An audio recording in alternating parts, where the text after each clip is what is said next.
یہ جیومیٹری پڑھنے والے جانتے ہیں، ایک سرے میں سوئی لگی ہوتی ہے، ایک سرے میں پینسل ہوتی ہے۔ سوئی ایک جگہ پیپر پہ کھڑا کر دیتے ہیں، فٹ کر دیتے ہیں، اور وہ پیپر میں داخل ہو جاتا ہے، اور دوسرے سرے کو گھما دیتے ہیں تو ایک دائرہ بن جاتا ہے۔ اس کو پھر اگر دائرہ آپ کو بڑا چاہیے، سوئی اپنی جگہ کھڑی رہے، وہ نقطہ مرکزی وہی رہے، سوئی کو پینسل والے سرے کو تھوڑا باہر کھینچیں، بڑا کر دیں، پھر گھما دیں، وہ اس سے بڑا دائرہ ہو جائے، پھر اور کھینچ دیں، اس سے بڑا دائرہ ہو جائے۔ ایک وقت ایسا آئے گا کہ پرکار اپنے فل سائز پر کھل جائے گی، اور جتنا بڑا دائرہ وہ لگا سکتی ہے وہ لگائے گی۔ اب آپ اس پرکار سے اس سے بڑا دائرہ نہیں لگا سکتے، یہ سب سے بڑا دائرہ۔ ہر پیغمبر کے دور میں یہ جو پرکار کا سوئی والا حصہ ہے نا، یہ مرکزی نقطہ ہے جو کسی پیغمبر کے دور میں نہیں بدلا، نہیں تبدیل ہوا، جسے آپ توحید کہتے ہیں۔ اور یہ جو باہر کا دائرہ ہے یہ بدلتا رہا، بڑا ہوتا رہا، یہ شریعت کا دائرہ ہے۔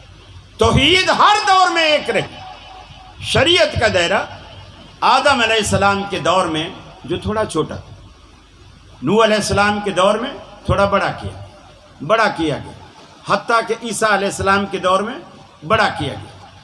پھر جب رسول اللہ صلی اللہ علیہ وسلم کی باری آئی، پرکار کو اللہ نے فل سائز پر کھول دیا۔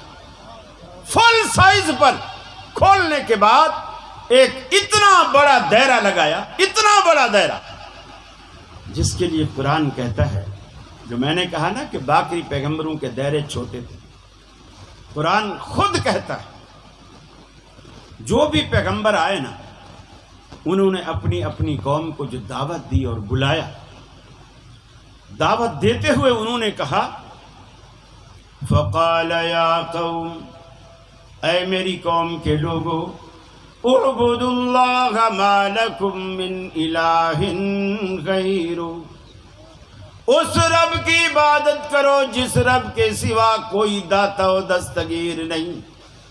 ہر پیغمبر نے فقال یا قوم، اور ہر پیغمبر کو اللہ تعالیٰ نے اپنی اپنی قوم کی طرف بھیجا۔ وَإِلَىٰ ثَمُودَ أَخَاهُمْ صَالِحًا وَإِلَىٰ عَادٍ أَخَاهُمْ هُودًا وَإِلَىٰ مَدْيَنَ أَخَاهُمْ شُعَيْبًا، مدین قوم کی طرف انہی کا قومی بھائی حضرت شعیب علیہ السلام کو اپنا نمائندہ بنا کے بھیجا۔ اسی طرح مختلف قوموں میں لوگ آتے گئے، ان کے دائرے چھوٹے، اپنی اپنی قوم تک، اپنے اپنے علاقے تک محدود رہے، اور جب پرکار فل سائز پر کھل گئی، اللہ کے نبی کی باری آئی، آپ نے فقال یا قوم کہہ کر دنیا کو مخاطب نہیں فرمایا۔ اللہ رب العالمین نے قرآن میں انداز ہی بدل دیا، آپ نے فرمایا یا ایھا الناس انی رسول اللہ الیکم جمیعا، اے کائنات والو، میں تم سب کی طرف اللہ رب العالمین کا رسول بنا کر بھیجا گیا ہوں۔ کوئی قوم کا دائرہ مجھے محدود نہیں کر سکتا، علاقے کا دائرہ مجھے محدود نہیں کر سکتا، کسی بستی ضلع صوبے کا دائرہ مجھے محدود نہیں کر سکتا۔ میرا دائرہ جو اللہ نے کھینچا ہے پوری کائنات کو محیط ہے۔ انی رسول اللہ الیکم جمیعا، ساری کائنات کی طرف میں اللہ کا رسول بنا کر کے بھیجا گیا۔ یہ آپ نے واضح لفظوں میں اس بات کو کھولا، اور قرآن مجید میں بھی اس بات کو بتایا گیا کہ جس طرح زید کے معاملے میں لوگوں نے دھوکہ کھایا، اسی طرح آگے بھی لوگ مختلف موقعوں پر دھوکہ کھائیں گے، لیکن قرآن نے سب چور بازاری کے سارے راستے بند کر کے رکھے، سارے راستے بند کر دیے۔ چور کو کہیں سے داخلے کا موقع ملے گا ہی انشاءاللہ، ملے گا ہی نہیں۔ میرے بھائی، رسول اکرم صلی اللہ علیہ وسلم کے دور میں جب یہ شریعت مکمل ہوئی، اللہ نے قرآن میں ایک بڑی عجیب بات کی جو اس سے پہلے کسی پیغمبر کے دور میں نہیں کی۔ اس کتاب شریعت کا ابتدائیہ، اس کتاب شریعت کا حرف آغاز، حرف اول، جس کا آغاز اللہ رب العالمین نے آدم علیہ السلام کے نام سے لکھا تھا۔ پھر پیغمبر دنیا میں آتے چلے گئے حتیٰ کہ اس کتاب شریعت کا تتمہ تکملہ محمد رسول اللہ کے نام سے لکھا۔ لکھنے کے بعد اس کتاب کو ہمیشہ کے لیے بند کر دیا، بند کر کے اس کے ٹائٹل پہ لکھا الیوم اکملت لکم دینکم واتممت علیکم نعمتی ورضیت لکم الاسلام دینا۔ آج میں نے اپنا دین تم پر مکمل فرما دیا۔ آپ سے پہلے کسی پیغمبر کی شریعت میں بھی رب العالمین نے یہ اعلان نہیں فرمایا کہ تمہارا دین مکمل ہو چکا ہے۔ آمنہ کے لال کے آنے کے بعد اللہ نے اعلان فرمایا آج تمہارا دین تم پر مکمل ہو چکا ہے۔ پھر وہ دین حنفی، شافی، مالکی، حنبلی نہیں، فرمایا میں نے لکم الیوم اکملت لکم دینکم واتممت علیکم نعمتی ورضیت لکم الاسلام دینا۔ میں نے جس دین کو تمہارے لیے قیامت تک کے لیے پسند کیا ہے، فرمایا اس دین کا نام اسلام ہے۔ وہ اسلام ہے جو اللہ تبارک و تعالیٰ کے رسول نے ہمیں دیا۔ اور پھر آپ نے یہ بھی فرمایا، آپ نے فرمایا میری مثال ایسی ہے، پیغمبر آتے گئے دنیا میں اور اللہ نے پیغمبر کے آنے کی ایک عمارت کہی، ہر کوئی پیغمبر اس عمارت میں اپنی اپنی جگہ فٹ ہوتا چلا۔ اینٹ کی جگہ عمارت میں آپ اینٹ لگاتے ہو نا، پنجاب میں، کراچی میں بلاک چلتے ہیں، یہاں اینٹ چلتی، اینٹ لگاتے گئے، ہر پیغمبر ایک ایک اینٹ کی جگہ لگتا گیا، عمارت مکمل ہو گئی۔ دیکھنے والے لوگ آئے، عمارت کو دیکھا، دیکھنے کے بعد کہا ماشاءاللہ بہت خوبصورت ہے، لیکن یہ ایک اینٹ کی جگہ خالی، اگر یہ اینٹ بھی لگ جاتی تو عمارت بالکل مکمل ہو جاتی۔ رسول اللہ صلی اللہ علیہ وسلم نے فرمایا وہ آخری اینٹ میں ہوں، یعنی اب میں بھی اس جگہ لگ گیا، چنا گیا، لہذا وہ عمارت مکمل ہو گئی۔ اب کسی نبی کے آنے کی گنجائش نہیں ہے، اس لیے کہ جو عمارت پیغمبروں کی اللہ نے کھڑی کی تھی اس میں ایک اینٹ کی جگہ خالی تھی، میں جب آیا وہ اینٹ بھی لگ گئی۔ جب وہ اینٹ بھی لگ گئی تو اب وہ عمارت بالکل مکمل ہو گئی، تو میرے بھائی اللہ رب العالمین نے ہر لحاظ سے رسول اکرم صلی اللہ علیہ وسلم کو آخری پیغمبر بنایا، اور آپ نے اپنی زبان مبارک سے فرمایا، آپ نے فرمایا میرے بعد رسالت اور نبوت تو نہیں ہے، کوئی نبی کوئی رسول نہیں آئے گا، البتہ مبشرات۔ صحابہ نے پوچھا یا رسول اللہ یہ مبشرات کیا چیز ہے؟ نبی تو نہیں آئیں گے، مبشرات آئیں گی، مبشرات کیا چیز ہیں؟ آپ نے فرمایا وہ سچے خواب ہیں۔ اللہ تعالیٰ کبھی کوئی بات کسی صالح بندے کو، کسی نیک آدمی کو خواب کی صورت میں کوئی سچی بات اگر بتلا دے وہ ایک ممکن ہے، لیکن کوئی نبی دوسرا آئے اور تمہیں ہدایت دے، تمہیں سمجھائے، تمہاری رہنمائی کرے، ایسا نہیں۔ یہ نبوت اور رسالت کے دروازے اللہ رب العالمین نے ہمیشہ کے لیے بند کر۔ اور پھر فرمایا ان الدین عند اللہ الاسلام، اللہ نے تمہارے لیے بطور دین کے اسلام کو پسند کیا ہے، اسلام کو بطور دین کے رب العالمین نے تمہارے لیے پسند کیا۔ اس دین کے علاوہ رب کو کچھ بھی پسند نہیں۔ من یبتغی غیر الاسلام دینا فلن یقبل منہ، اگر اسلام سے ہٹ کر کوئی بھی دین لاؤ گے کتنا سجا کر، کتنا خوبصورت بنا کر، کتنا لمبا چوڑا کر کے، فَلَن يُقْبَلَ مِنْ، اللہ تعالیٰ اس کو ہرگز قبول نہ کرے گا۔ دیکھیے پاکستان نے ایک کرنسی نوٹ بنایا، کوئی بھی چاہے 1000 والا لے لیں، 500 والا لے لیں، 5000 والا لے لیں۔ آپ اگر کہتے ہیں یار یہ اتنا کلرفل نہیں، اتنا خوبصورت نہیں، اس میں 4 کلر جاب ہونی چاہیے، یہ تو ایک ہی بس گلابی گلابی سا بنا دیا، اتنا خوبصورت نہیں لگ رہا۔ آپ واقعی اس سے زیادہ خوبصورت بنائیں نوٹ، اور وہ دکھنے میں لگے 5 کا نہیں یار، اسے 10,000 کا ہونا چاہیے۔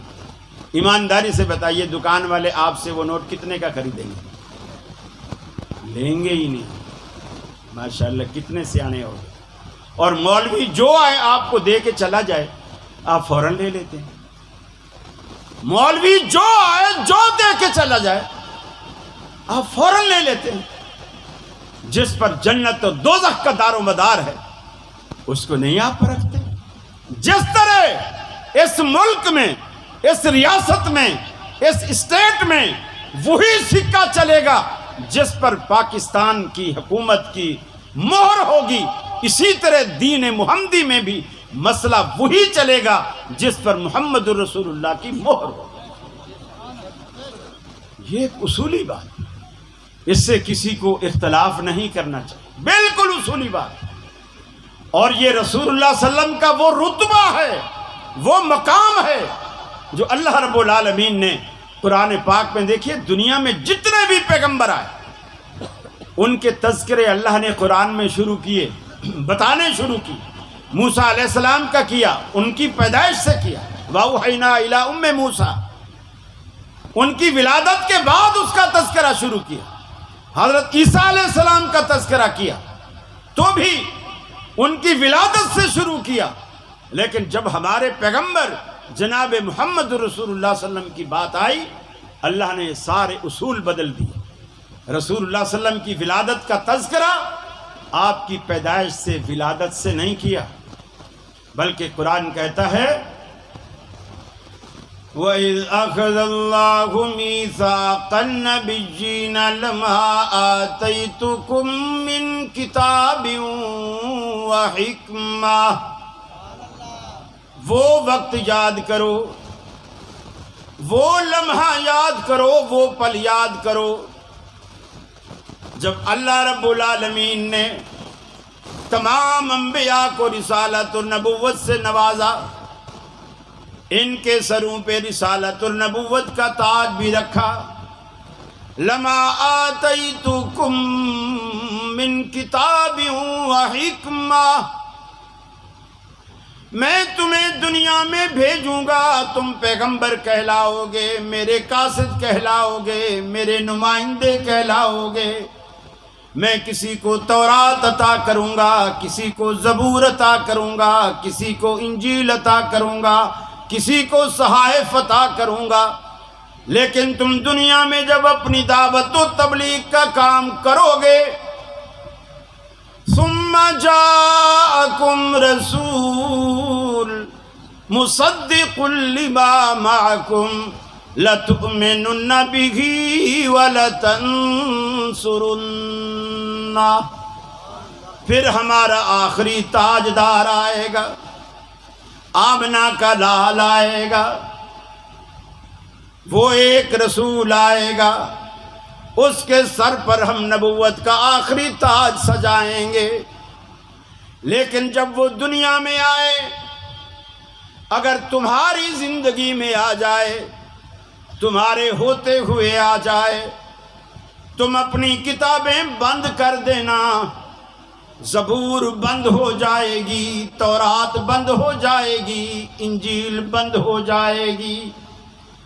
پھر دنیا میں اگر کسی کتاب کو کھلنے کا حق ہوگا تو وہ صرف قرآن ہوگا۔ وہ آخری رسول جب آئے گا، اے میرے رسولو، اس وقت تمہاری ذمہ داری کیا بنے گی؟ لَتُؤْمِنُنَّ بِهِ وَلَتَنْصُرُنَّ، تم اس وقت ضرور بے ضرور اس پر ایمان بھی لاؤ گے، اس کی نصرت و تائید بھی کرو گے، پھر تم کہلاؤ گے تو پیغمبر، لیکن دنیا تمہیں سابقہ پیغمبر کہے گی۔ محمد عربی کے آنے کے بعد تمہارے سکے فیل ہو جائیں گے، اسی آمنہ کے لال کا سکہ چلے گا پوری کائنات میں۔ جس طرح حضرت آج قرارداد پیش کر کے آپ کو منوا رہے تھے رب العالمین نے عالم ارواح میں نبیوں کے اجتماع میں یہ قرارداد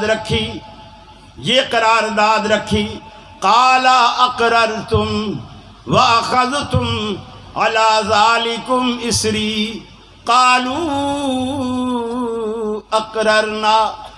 اللہ نے سارے پیغمبروں کو یہ قرارداد سنانے کے بعد، آخری تاجدار کی قرارداد پیش کرنے کے بعد، انبیاء کو یہ ووٹ ان سے لیا کہ تم بتاؤ تم ہماری اس قرارداد کو تسلیم کرتے ہو کہ نہیں؟ سب نے یک زباں ہو کر کے کہا قالوا اقررنا، اللہ کیوں نہیں ہم اسے تسلیم کرتے ہیں، دل و جان سے مانتے ہیں۔ اللہ نے کہا فاشہدوا وَأَنَا مَعَكُم مِّنَ الشَّاهِدِينَ، تم بھی گواہ بن جاؤ، میں بھی تمہارے ساتھ گواہ بن جاتا ہوں۔ ساڈا پیر محمد جیڑا آمنہ دا لال وے، تیرا بھی کوئی ہے تے ایسا مینوں بھی وکھال وے۔ ساری دنیا کے پیرو مرشد جمع کر لو، آمنہ کے لال کا مقابلہ نہیں کر سکتے۔ اللہ کے رسول نے خود فرمایا ایک فرشتے نے میرے بارے میں گواہی دی، اور اس فرشتے نے جب مجھے وزن کیا جا رہا تھا، اس فرشتے نے کہا کہ اللہ کے بندے کس ہستی کا وزن کن لوگوں سے کراتے ہو؟ واللہ لو وزنتہ بامتہ لرجعہا، اللہ کی قسم اگر دوسرے پلڑے میں پوری کائنات کو بھی رکھ دو گے اور ایک پلڑے میں آمنہ کے لال کو رکھ دو گے تو پھر بھی آمنہ کے لال کا پلڑا بھاری رہے گا۔ وآخر دعوانا الحمدللہ رب العالمین۔ آپ کے احترام میں